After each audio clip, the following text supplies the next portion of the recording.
Due to a shortage of time, we have a timer on the screen displayed for the speakers to conclude their speech. A buzzer will be heard at 2 minutes before the session. We now have a guest lecture chaired by Dr. S. Raghuthaman sir, MD Medicine, DM Cardio, Assistant Professor, Department of Cardiology, Chengalpet Medical College. We'd like to welcome you to the dais, sir. The speaker for the session, Dr. Suraj Rasania sir, MD, FACC, FSCAI, practicing interventional and structural cardiologist, San Antonio Regional Hospital, California, USA.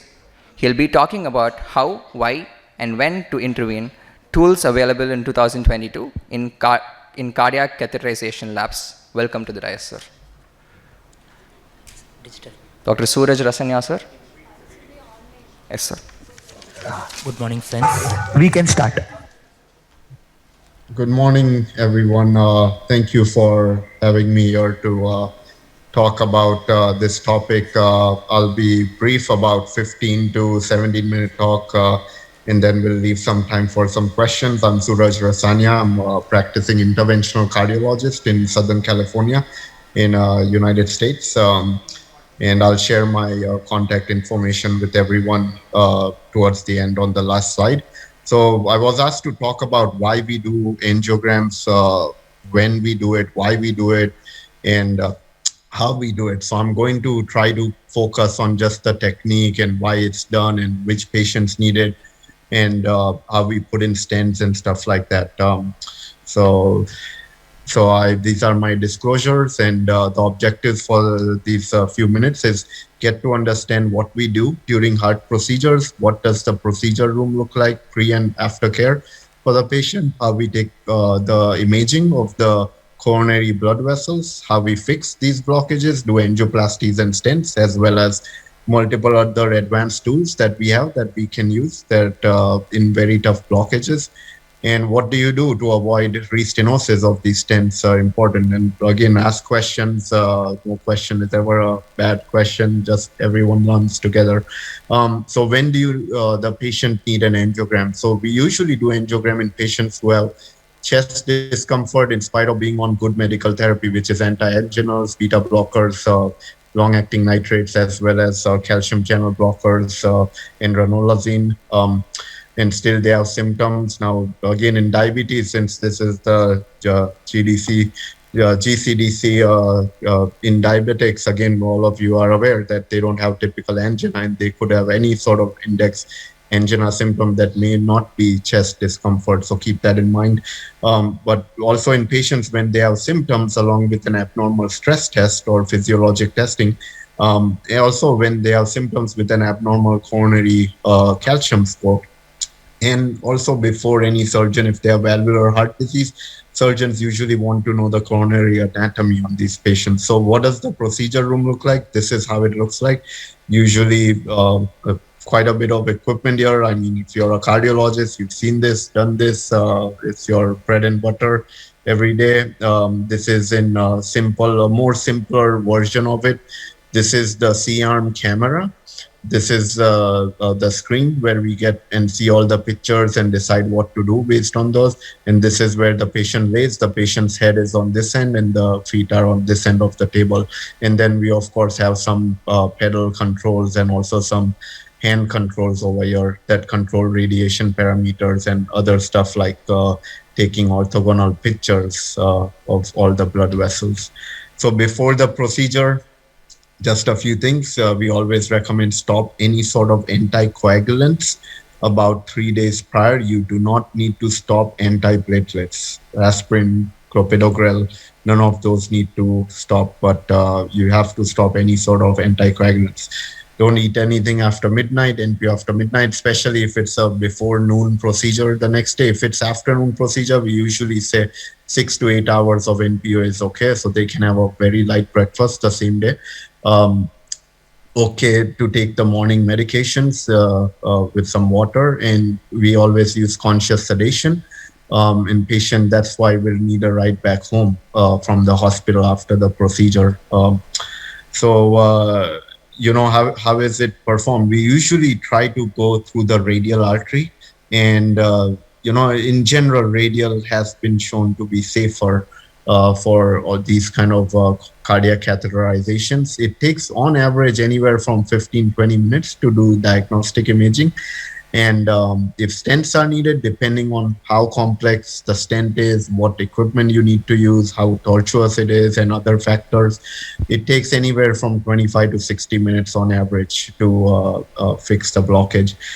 Um, we remove all the equipment from the wrist or the femoral artery in the room itself, and discharge. We usually discharge in about 2 to 3 hours if we do a transradial procedure, and 5 to 6 hours after femoral access procedures. Especially for outpatients, we usually try to send them home the same day. And we ask them to resume full activity within 48-72 hours if everything was unremarkable and went well. So this is let me just. So this is how it's done.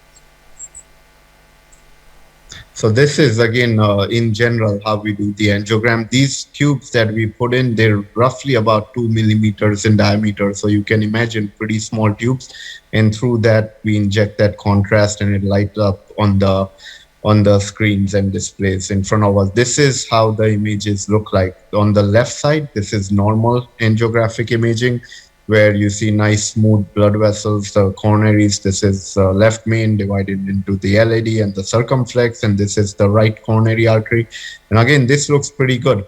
Now, on the right over here, this picture has this blockage in the LAD right here that you see pretty significant narrowing. And that's how any sort of blockages look like on these images that we take. Now, do you need to fix every blockage? If you see one, nope, especially in stable CAD patient, stable angina patient, these are different studies which have been shown and studied medical therapy versus stenting or angioplasty in stable CAD patients. The only benefit to stenting is again not to improve mortality or reduce MI. But as you see, all the trials, RETI, ACME, MASS, AVERT, MASS2, all of them showed PCI is beneficial for index angina relief or improving exercise tolerance. And some of the trials showed repeat revascularization is also beneficial if you do a PCI. But again, all of them said no difference to mortality or MI in the major trials so far. So again, choose your patient who you do stuff to based on their symptoms and how they feel is the most critical thing. Now, there's a blockage. So now how do you fix a stent or what do you do? So typically when there's something like this, you have, see, this is, by the way, both RCA. So as you can realize, both look very different. This one is a small one blockage over here, significant, and this one is multiple blockages, diffuse disease. We see this quite a bit in diabetes, by the way, these type of blood vessels. If it's something like this, it's usually a quick fix, low syntax score. You usually get a good result and, the patient goes home. Something like this is, usually referred for bypass surgery. But again, it depends on how many other blood vessels are also blocked. So this is appropriate use criteria that we use over here in the US, and I'm sure many countries in the world. And mostly, as you see, they actually also stratify based on diabetic status. This is from the 2017 most recent AUC guidelines. So if it's diabetes present, but if it's a low disease complexity, which is low syntax score, you technically can go PCR or bypass is both appropriate across most of the board.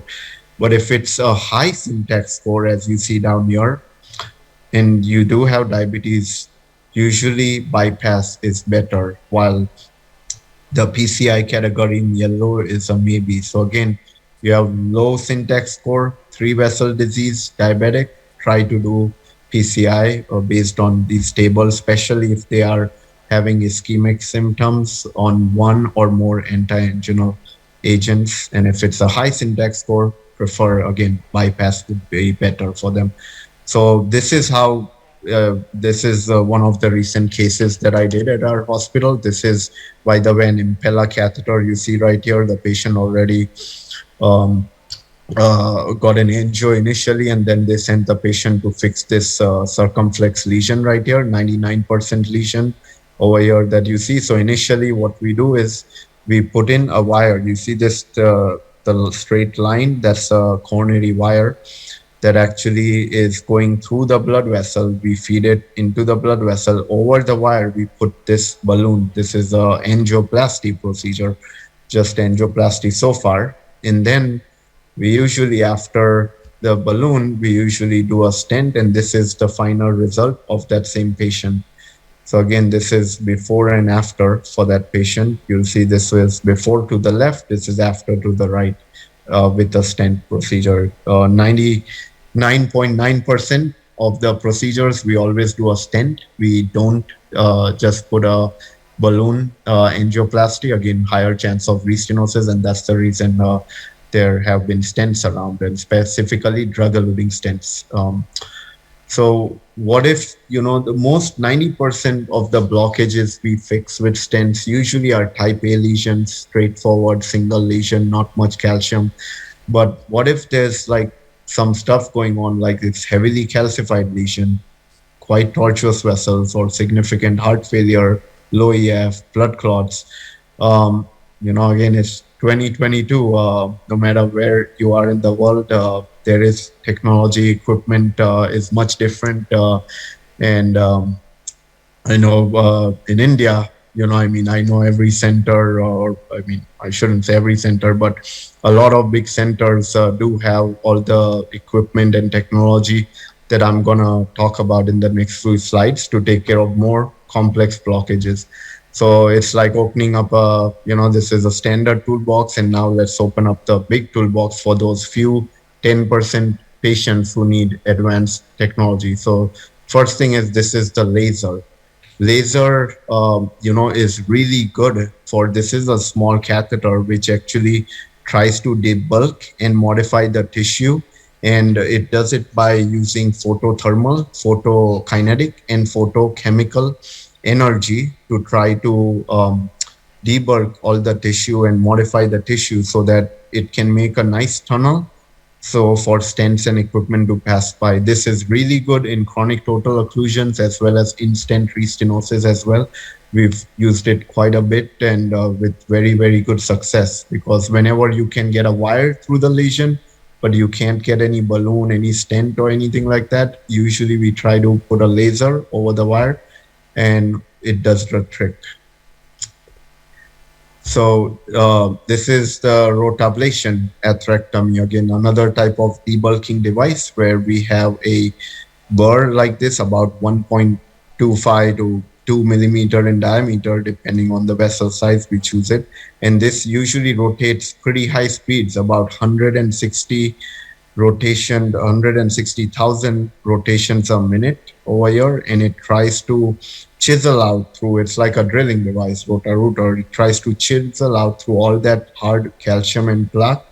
And in the end, this is the goal, that it makes a nice tunnel, because unless you have that nice tunnel, big tunnel, you won't be able to pass a balloon or a stent through that kind of heavily calcified blockage. And this is again the rotablation. I'm gonna show you, this is right here, the white is the calcium, and this is that drilling, the rotablation rotating, and you try to do a woodpecker motion, the way it's going in and going out, again, going in and going out. So once you can get through the entire lesion, what happens is then we try to just put a finishing touch, last run. Once you know that it's going nice and smooth, Now we put in over the wire a stent, a balloon, and we deploy the stent and expand the stent. So this now expanded well because again there was no calcium and we created a nice tunnel. This is a device used at some centers. I know even in India it's been used at a few centers, but it's called Impella. It's a very small heart pump. It's used in patients who are very sick. They have some heart disease, and they actually need a little bit of support, a little better cardiac output. So it augments the cardiac output by about anywhere from 2.5 to 5 liters a minute, depending on the type of Impella you use. What it basically does is it takes blood from here, from the left ventricle, and the blood goes through this pump, and then it exits over here at the outlet. So the Impella just basically helps unload the left ventricle, reduce the left ventricular end diastolic pressure.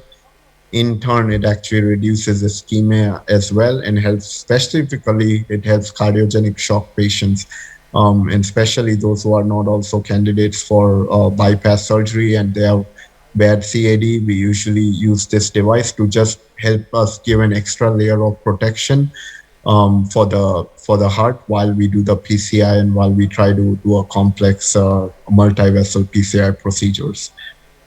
So again, that's the Impella device. We usually go transfemoral. It's about anywhere from a 12 to 14 French sheath, which is why we go transfemoral, and this can't be done through the radial artery. So what about thrombus? There's devices that we use in the cath lab to remove thrombus from. So if someone comes in with an acute MI, acute coronary syndrome, and they have, or a STEMI, they have this thrombus over there, which is preventing wires from going in. This is the type of suction device that we can use. We turn on the suction, and there is a small needle-like separator device over here, which tries to break the clot. We try to go in and out with the separator device, and it tries to break the clot into smaller particles, and the vacuum tries to just vacuum all the clot as much as they can outside of the coronaries, and ultimately this will open up the vessel and help us achieve good flow through the coronaries, good TIMI3 flow. So especially in STEMI patients, we've used this quite a bit with quite a bit of success. These kind of aspiration or mechanical thrombectomy devices. And this is just an example of, again, a right coronary artery with a clot over here, acute thrombotic clot. And then after opening the artery, you can see all this was the territory that was ischemic on the patient that we helped get better. Now, there's other devices too, like imaging devices, ultrasound. We can actually go in and we look specially in left main stents. It's been shown to be extremely helpful to make sure that your stent is well opposed to the vessel wall in the left main, as well as to prevent future restenosis issues. So this is again the type of catheter we use. We put it over the wire, and it gives this kind of ultrasound picture inside the coronary blood vessels where you try to do it. It also gives you an idea of the flow. The red portion is the flow, so you can actually measure the vessel diameter, etc. And also it can give stuff like this. It can give the lesion length, where the plaque is. It can give the histology of how the plaque is formed. It can give the area, the minimum, maximum diameters, and the plaque burden as well, as it's seen over here. So again, cool technology. It's intravascular ultrasound in the coronaries. Multiple manufacturers make this, and again, very, very useful in left mains PCI, and also in other PCIs too, in general, to do IVUS. In fact, right now there's a pretty big research trial, randomized research trial called IMPROVE trial, that's been going on, that will hopefully see if IVUS should be done as standard therapy and standard protocol for every single stent procedure. And who knows, maybe in 5 to 10 years, it may be guidelines that we use the IVUS with every stent procedure to size the length as well as the diameter and to put the right stent for the patient to see if it prevents future bad outcomes in the future. So how do you prevent these stents from restenosis? For again, some just common stuff which everyone here I'm sure knows about. Patients who smoke, they need to stop smoking, limit the alcohol, good aerobic exercise. Over here, we tell everyone try to do 150 minutes of exercise each week, of moderate exercise each week, which could be brisk walking, which comes to maybe 25 minutes a day for 6 days a week, or 30 minutes a day, 5 days a week. Just good aerobic exercise is pretty much key. Also, every patient who gets a stent, it's class 1 recommendation that we send them for cardiac rehab therapy, which basically would be exercise therapy. So the other thing is good diet, again, the basics, take the medications, aspirin, high potency statin, as well as the antiplatelet after the stent procedure. Lipid profile, LDL cholesterol goal less than 70 for anyone with CAD, any sort of mild CAD, any obstructive CAD, bypass history, stent, angioplasty, less than 70 LDL goal. Lastly, live stress-free, meditation, yoga. Over here, I can't tell you how many patients we've tried to introduce yoga to, who come in after these procedures with stress, anxiety, and everything going up worldwide, actually, for multiple factors. It definitely helps to take a breather and meditate once in a while. So remember, cardiovascular disease is the #1 killer in the world right now. And I thank you all. This is the time for some questions, if you have any. And if you don't have any right now and think about something later, I have put my WhatsApp phone number from the US, as well as my email address. Feel free to email me anytime, and we'll be happy to chat. Thank you very much again for having me. Goodbye. Hello. That was wonderful, Dr. Suraj. As a brilliant interventionist and a eminent speaker, starting off with the most basics in the cath lab and going on to managing the most complicated patients on table, all this in a 20-minute interval. That was wonderful to hear. He is now available online on Zoom. If you have any questions, you can post questions directly. Any questions from the gathering? Sir would be glad to take it. Okay. Now, I request the chairperson to comment a few words on the discussed topic.